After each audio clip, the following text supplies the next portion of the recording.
Hello, my friend. Welcome to the Back to Me podcast.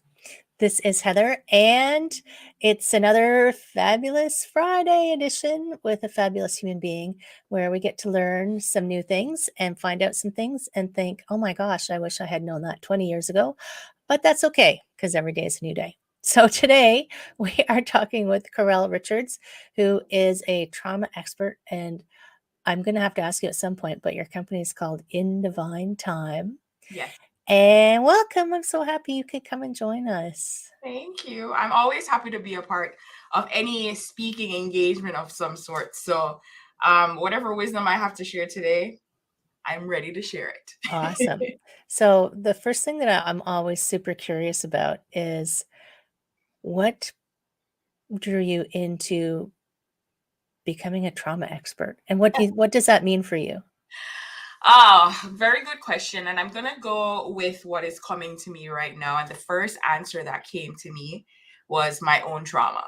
I recognized that relationships were hard for me, like really, really hard. And I had to figure out, because I'm this kind of person where I want to figure out why something is hard for me, because in my head, I want life to be easy. Right? So there's something causing resistance. I got to figure out why it's causing resistance. And that drew me to looking within, because looking outside was no longer working anymore, because I knew didn't have control over what others were doing, saying. So I was like, okay, I'm the common denominator in this situation. There has to be something going on with me. And for a very long time, it was, okay, well, no, it's everybody else. And when it got to the point where it's like, okay, maybe it's you, Caurel, I buckled down. And of course, it was a hard process, because in my mind, I was great. I was able to handle everything. So what was really going on? And in asking myself that question, I got the answer. Not the answer that I wanted, but essentially it was just saying, you're broken. And who wants to hear that? Who Nobody wants to wants hear to that? hear that. So, Right. was it all relationships, or was it romantic relationships, or huh? In hindsight, I'll say it's all relationships, but in the moment, I didn't recognize that. I didn't really have meaningful relationships. You have this tendency to have people around you, and you're like, oh, I have friends. I have people that know me, that understand me. That wasn't necessarily true, because I didn't understand myself. So who were they understanding? So when I recognized that relationships would just fall away, like you just don't know what happened for you not to even be able to have conversations with this person anymore, that had me question, hey, what's really going on? Am I really showing up as my authentic self, or am I just showing up as a version that everyone seems to like to be entertained by, because I'm an entertainer? Right. And I didn't want to just only be the entertainer. I wanted people to see me and understand me. And the only way they would be able to do that is if I actually showed up. So I had to give myself permission to show up. And it becomes tiring. It becomes really tiring if you're constantly trying to be who you think you're supposed to be, Yes. right? And it does take some time for you to recognize, like, good for you that you decided, just figured out, like, there's something not working. Because a lot of people spend their whole lives like, no, it's all them. It's all them. I could name a handful of those for you right now. No, Yes. it's not me, it's them. That's true. That is very true. But I mean, does the world prepare you to do introspection? No. They prepare you to, one, be codependent on everybody else. So there's no question about, oh, I wonder if things are going straight with me. If I'm doing the things that I love. We were taught to do what pleases everybody else. And if you weren't taught that, chances are you were the rebellious type and we're like, hey, I don't want to listen to you, so I'm just going to listen to myself. So none of the extremes are the greatest. Yeah. So I'm trying to find the middle ground here. I think my mother would tell you I was the "I'm not doing that" extreme. Yeah. Yeah. But I was the cutest little kid, really, um, in my own mind. So I thought was reading your bio. Holy moly, you studied with Marisa Peers, Yeah. and that's super. Like, it's exciting for me, and for people who don't know who she is, maybe you can even tell us about what that program was, because What? I get really excited when I learn something new. So, Marisa Peer is a world renowned psychologist, therapist. Um, Most importantly, she taught us what she now deems as rapid transformational therapy. And I happen to be a rapid transformational therapy practitioner. And what that is really is where it's a combination of CBT, cognitive behavioral therapy, NLP, hypnotherapy, and traditional talk therapy, psychotherapy.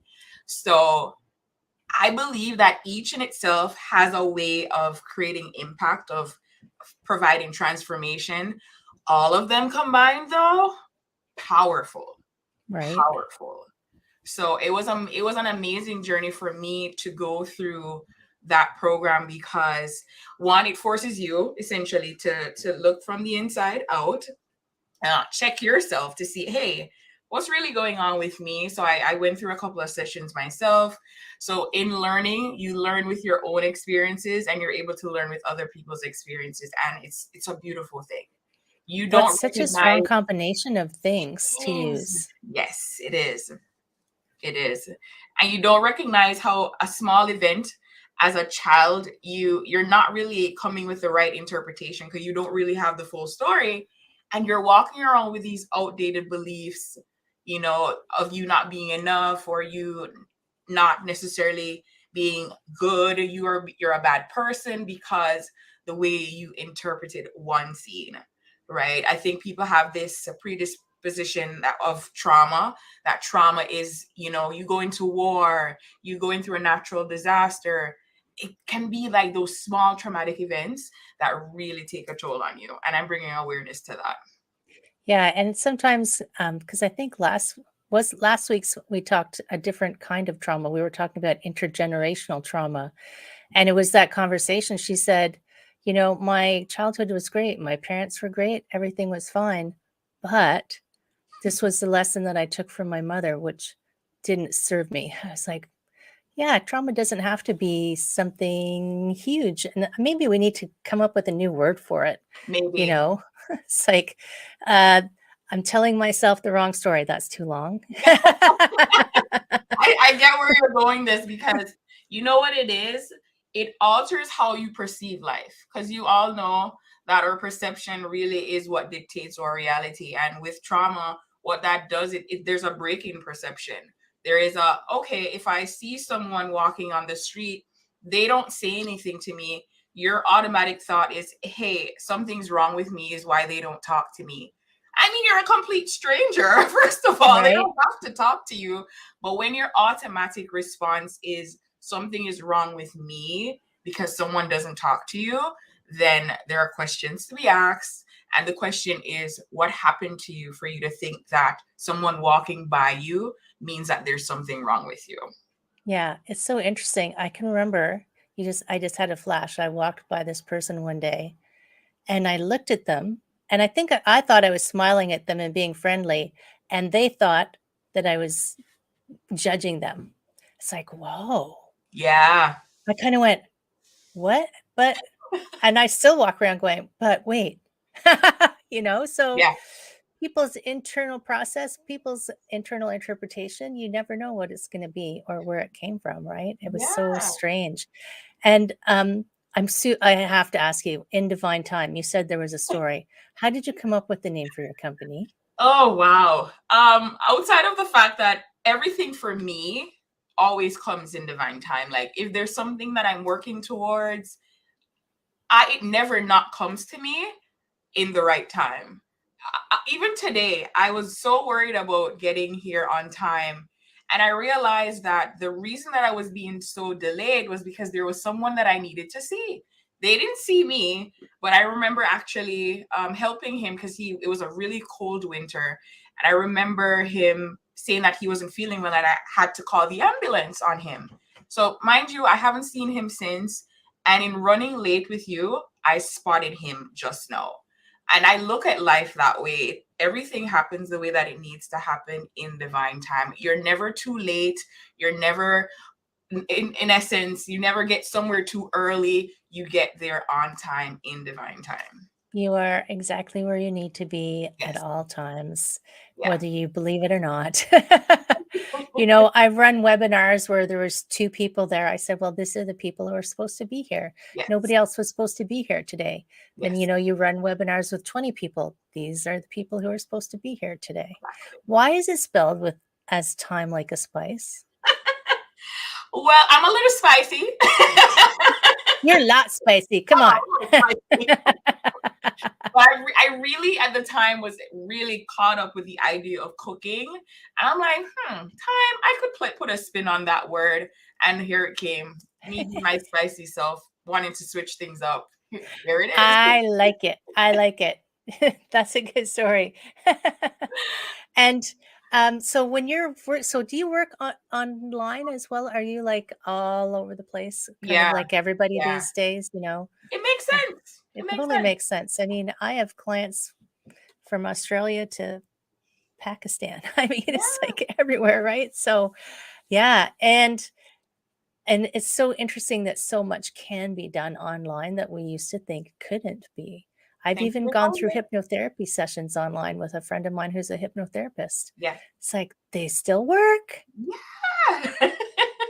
Everything Because is still, everything is up here. yeah. Right? So We you could go don't quantum recommend as well it. and say we're all connected no matter how far apart we are, right? Let's go quantum. Exactly. And Exactly. so you also, so you work with groups as well, right? I haven't ventured into groups yet. In fact, that's not true. 2 That's weeks not ago, I true. did a group session. So I can safely check that one off my list. So is your relation, is the healing circle not group? No, so of Oh, course, tell me I'm what a that little is. different. So the relationship within Healing Circle that I've launched or will be launching in April really gives me No, the it's already chance. launched. This is September. Oh, right. You're right. So yes, it launches and the essence behind it really is for you to have a better relationship within yourself, because I think Oh, that dictates the type of relationship that you will have with anyone, anything. So when I say it's a group, the thing is you're talking to different versions of yourself. So that's what makes it a healing circle. Everything comes full circle for you. So for those who think, "Oh, I'm going to be sitting with other people." No, it's all about you. It's just you talking to those different versions of yourself to release those outdated beliefs that are keeping you stuck. and I guess it uses all of the rapid Yes. transformation tools, right? Yes. Yeah, I can remember doing that, like, the inner child stuff, the sitting, having conversations with different versions. Oh my Yes. goodness. Yeah, It's People might think it's crazy, but I'm going to tell you straight up, it works. it does. It's when you're doing it, you might feel this is ridiculous, but no, it works. It It does. works. And what kind of people do you find usually are gravitate to you, Women to the that work? you know what, I have 3 different clients that I've deemed as my perfect customer. You have the who I would call the boundaryless warrior. Mm. So the boundaryless warrior is that woman that she's there for everybody else. She doesn't know how to say no. She's burnt out, she's overwhelmed, but she keeps going and her body's shutting her down, but she's not listening. I call those overwhelmed overachievers. And I have an overachiever too. The overachiever is actually the unfulfilled overachiever. So Oh, they're doing all of this. Their personal relationships are just breaking down. They don't have time for their kids. They're doing all of this work and they just don't feel like they're enough at the end of the day because they keep going on that hamster wheel of getting more accomplishments, getting more certification, but it's just never enough. right. And then lastly, the name that I came up for the third customer would be, and I'm coming with it, it's the doubtful protector. So the Wow. doubtful protector is that young woman that is in a full-time job that isn't really serving her. She has this beautiful passion for doing other things, but she doesn't trust herself to be able to survive, to thrive with that gift or that passion that she has. So she's drowning in that job and at the same time not being able to trust herself to lean into her passion. It's kind of like, your light is being suppressed. Like it's almost like, you have that, all three of them have some kind of light of energy and excitement of things that they want to do, but they keep kind of pushing it down. Like I'm trying to picture how that would happen, Yeah. because I picture it as this beautiful little flame, Yeah. but they keep turning it down and ignoring it, and it's kind of a bummer, It is. which you don't feel. I mean, when I talk that, because when I talk to people, I talk to them about 6 areas of wellness, and that would be, I would put that under like the engagement. It's like, this is your intersection with the world and what makes you feel excited and to be here and do whatever you're supposed to do while you're here, however you view that Yeah. phrase. Exactly. And if you're not doing it, you're just going to feel unhappy all the time. Yeah.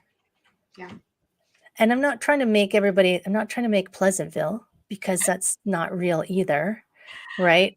There's ups, there's downs, there's all arounds, but we keep on that path, the one that goes all over the place, And that's right? what life is filled with, it's never a straight line. So anyone that tells you that life is a straight line, they're not being honest, because it's about those bumps sometimes. You get off that beating path because there's something that you need to take from it. There's something that you need to learn. There's something that needs to shake you up a little bit so you are prepared for the next part. Right. Yeah. Everything. I was listening to Abraham Hicks the other day, and they call it contrast. It's like contrast helps you learn your lesson. And contrast, I think, is just a nice way of something that bugs you is different from what you want. So that's the contrast. Yeah. Helps you see what you do want. Exactly. And it's not necessarily about the thing that is happening or the event. It's more so how you respond to it. Right. Yeah. So when they're working in that, are they working one-on-one with you in the healing circle? Yes, they are. Ah. Yeah. So I'm And just really a safe space, a cocoon, right? Because this isn't easy work. We don't look within for a lot of things. So for me to now say, hey, look at that 2-year-old version of you, look at that 16-year-old version of you, it's you, and you're like, what I teach is compassion. And I think that's the hardest thing for a lot of us, is we have this tendency to show a lot of compassion to others when we do, that is.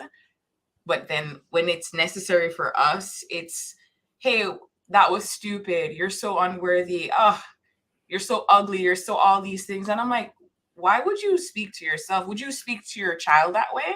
Would you speak to your godson, your goddaughter? You probably wouldn't. So why do you think that we should talk to ourselves that way? And I think some people don't recognize when they're speaking to themselves. Yeah. The dialogue has been going on so long. I live across the road from a dog park. It's Yeah. like the people who own dogs who don't hear their dog barking and barking and barking anymore. So you don't hear Yeah. your voice telling you these things Yeah. unless you stop and like actually listen to it. Yeah. And I guess that's that first step, is like awareness is always the first step, right? So, oh my Always. gosh, I do talk to myself like that, or I did hear myself say that. And then not giving yourself a hard time about that. We're doing the best that we can. Right? So we really do need compassion. And because we don't know what that feels like, for me to come in and be like, hey, when you call yourself stupid, you're listening. It's not everybody else. It's really you that's listening to that. Because I don't believe that you're stupid, but there's so much weight, so much power in you saying it to you that you are actually listening. And when you realize that you don't step into your power, you don't step into action as it relates to something that needs your intellect, it's because you've been telling yourself that you're not good enough, you're not smart enough. So it's not that you don't want to, it's just that you don't have the encouragement within you. So even if I'm to come and tell you, you're probably going to listen for a moment, but it's never going to actually be sustainable, because then you're always going to be looking to someone else to be telling you these things. Right. Yeah. If it's always coming from the outside. I know I coach coaches, and one of the biggest things is the imposter syndrome. Yeah.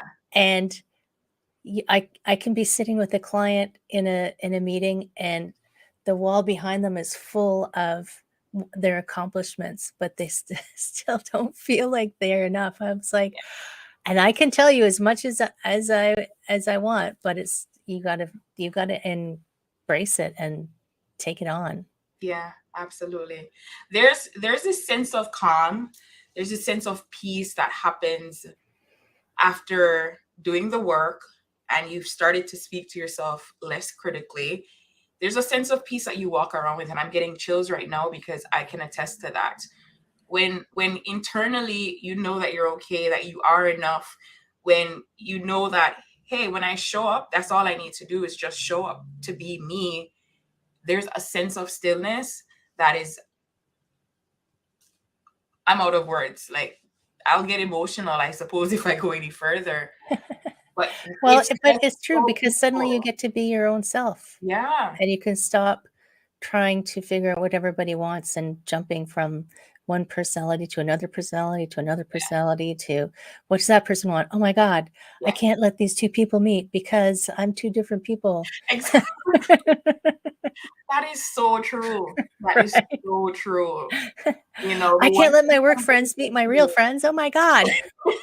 someone said to me the other day, they said, the person that you show up as online, when I meet you, when I see you at events, it's the same person. I'm like, because it's easy. Because I've accepted that person. So if someone hasn't accepted a part of me, that's not necessarily about me, right? So I don't take it on, because you have to understand that people are coming from their own perception of life. So if it doesn't resonate, then you don't have to take it on. Yeah. Your job isn't to try and fit everybody else's definition of what you should be, right? No. And that's hard sometimes. Yeah. But you can it's easier. It is way easier to live that way, right? It's such an easier life. And you made me remember. So I was talking to a woman in South Africa. I was on the, what does she call it? Mindset Alchemy podcast. Okay. Yes, she's very interesting. And she gave me an acronym for fear: feel it, experience it, allow it, release it. Yeah. Yeah. Right? It's like, Yeah. oh, I like that. I'm going to use that, because I mean, it is an instinctual thing. Fear comes because it's trying to protect us. Absolutely. And but then you have that moment afterwards where you can go, well, okay, hold on. Right? Hold on 1 second. Let's just see what's really going on here. Yeah. Is man-eating tiger coming? No. And that's the thing, you know.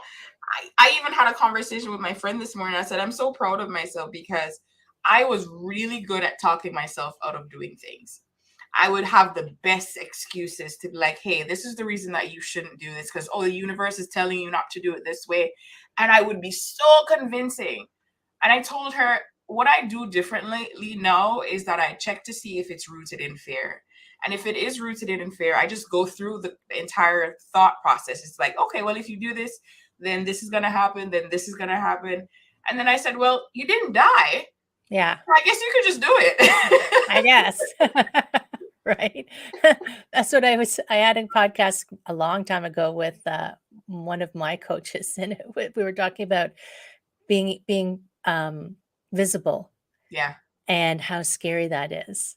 And it was, well, just try it, because you're going to realize you didn't die. And then you can keep going. Yeah. And yes, there's things in life that are scary that you shouldn't do because you might die, but there's a lot of stuff that people avoid doing that you're not going to die, Yeah. right? Because you have that fear that you're going to be judged. People are going to make fun of you.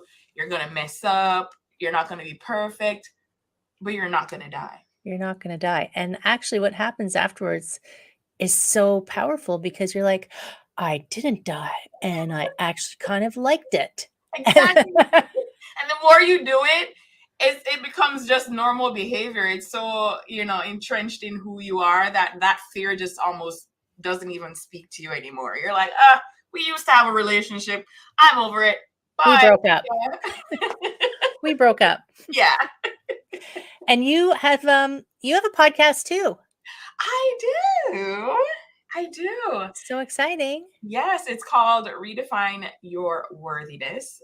Practically what we're talking about Practically today. what we're talking about. Yeah, it's having Totally. real raw conversations, right?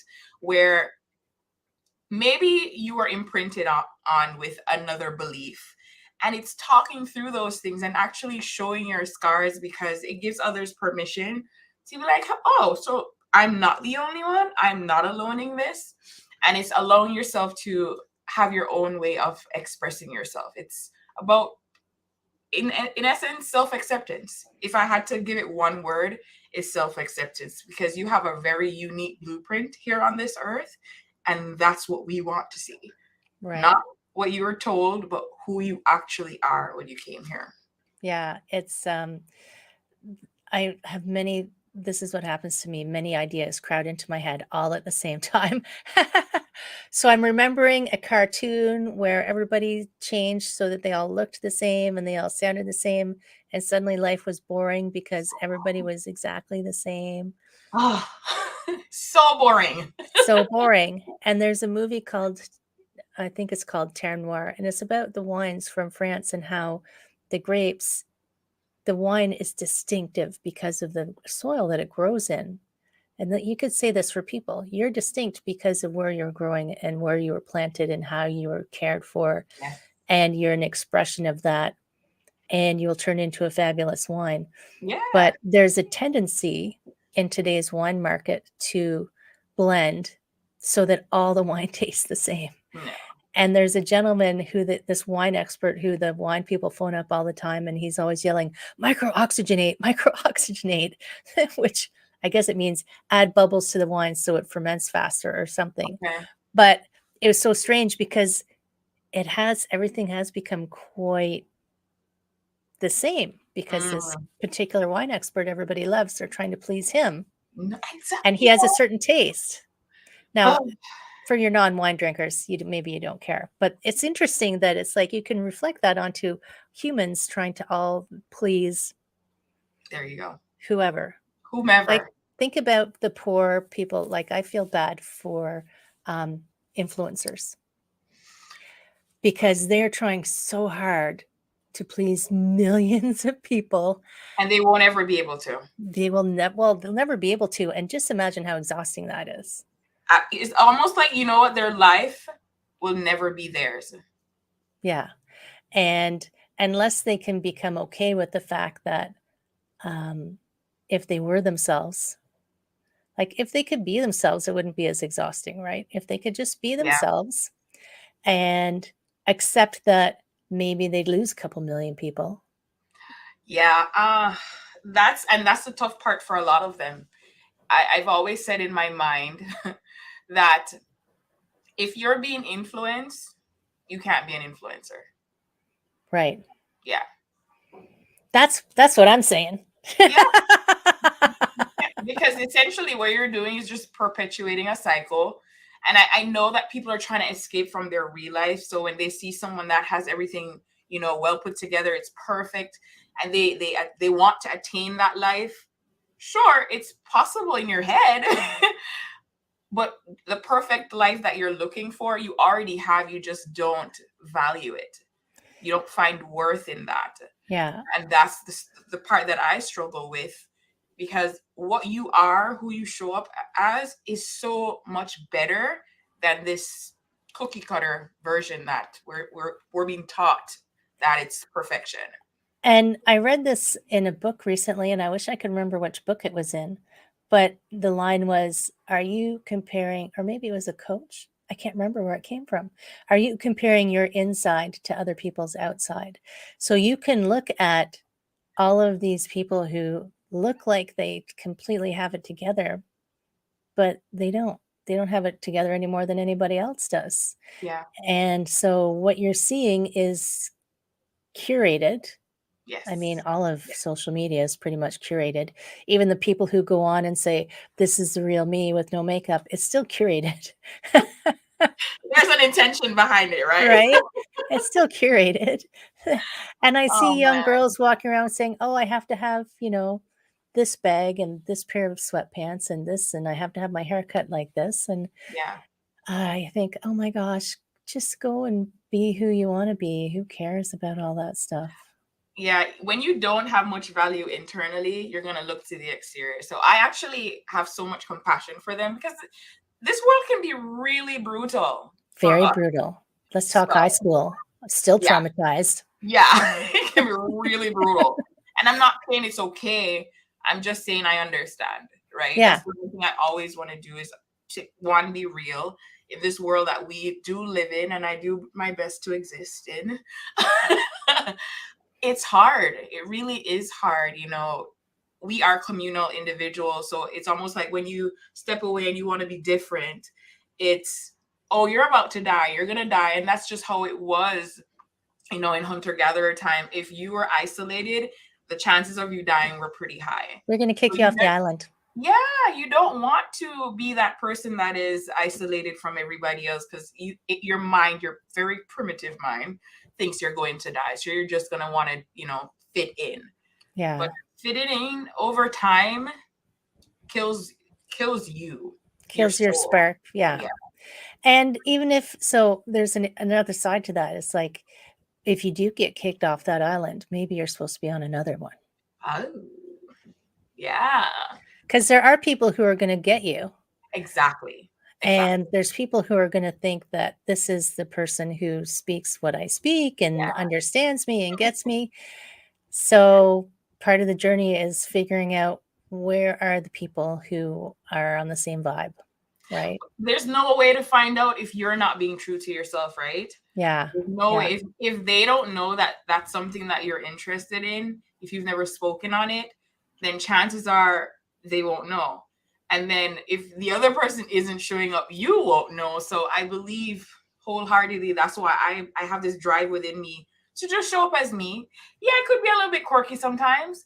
Yeah, I could be a little weird, but I love my weirdness. That's all you need. Yeah, it's a conversation starter at times. Right? I tell jokes when I teach yoga. How many yoga teachers tell jokes? Like, come on. Hey, there you go. There you go. They're all so serious. Who else calls a healing circle for one person a healing circle? Right? It's bring all your personalities with you. Yeah, exactly. I never looked at it that way. Yeah. Why not? Bring the whole gang in. Yeah. Bring the whole gang in. Let's have a conversation. When you're doing your podcast, are you talking to people? Yeah. About, so you're bringing on people who volunteered to bare their souls. Yeah, that's how I started. And then eventually I connected with a young lady here locally. And I moved from, because by the time you're watching this, I would have been in person. So this space that you're seeing would have been where I normally would do my podcast. But I now am going to an actual location and we're having those real raw conversation. And I feel like that engagement that we have with each other in person just lights up the room and we're able to have certain conversations. And on top of that, it's a little longer, which I'm a talker. So 30 minutes was just not enough. So. I know. It's like when I first started the podcast, they were an hour. Yeah. Sometimes longer. And then I just said, well, let's see what happens if we fit ourselves in to people's commute time. Although that said, I listen to podcasts that are 2 hours long. Me too. Too. And my friends, if you always look for the short ones, let me tell you, just dive into a long one because if you're on the treadmill, it'll be gone in no time. I'm telling you. Yeah. You're so connected to the conversation. If you're not connected, that's fine. Because I've been in a few where I'm just like, okay, I'm just going to be skipping to see when they get to the juicy parts. But for the most part, those long podcasts have been amazing for me. Yeah. There's little tidbits all along, right? Yeah. It's like sometimes I wish I had a pen and paper. So people can sign up for your Circle of One healing circle any old time, right? Yes, they can. And I'm welcoming them. As long as you want to be able to quiet the chaos from within, I'm here to support you through that. And I know it's a very vulnerable time for you, especially if it's not something that you're necessarily familiar with or even aware of. But what you have is a safe space where that vulnerability is met with kindness, compassion, and warmth. So if you're ready, because I only work with people who want to be worked with. Right. Yeah. Not everybody's going to really be ready. Does take that dedication and commitment. So yeah, I'm here. That's so amazing. Thank you. Before you go, I have one more question. Ooh. Do you have final words of wisdom? When you said it, just be yourself. Someone is waiting for you to just be you. You are the key to someone else's map. They just want to see you and it wakes them up. So you're robbing not just them, you're robbing yourself of having the life that you've always dreamt of. It no longer just has to be a dream. It can actually be reality. It's just, you have to be a little bit more accepting of who you are and understanding of who you are. And once you have that understanding, this great big power comes with that. And they've always said with great power comes great responsibility. So if you're ready for that responsibility, I'm your girl. Ooh, those are good words. Thank you. Thank you so much for coming and hanging out with us. Yeah. And talking about, you're all valuable. Like everybody's valuable, my friends. Even if you don't feel like it, you are 100% valuable. You are. Thank you so much. Thank you so much. Heather. Have an outstanding day. Yes. My friends in podcast land, go on. If you're ready, go and join all your personalities together and get in a circle and have a big group hug. Yeah. And you will literally be hugging yourself. I'll right? just do that. And I'm going to go check out your podcast. So everybody else should go check out your podcast, Redefining Your Worthiness. I'll make sure I put a link to it in the show notes. Yes. The links are in the show notes to get into the circle and the whole shooting match, right? Yes. Awesome. Thank you. My friends in podcast land, if you know someone else who think you could use this podcast, it is them. Send it over to them. Yeah. Take care. See you again. All right.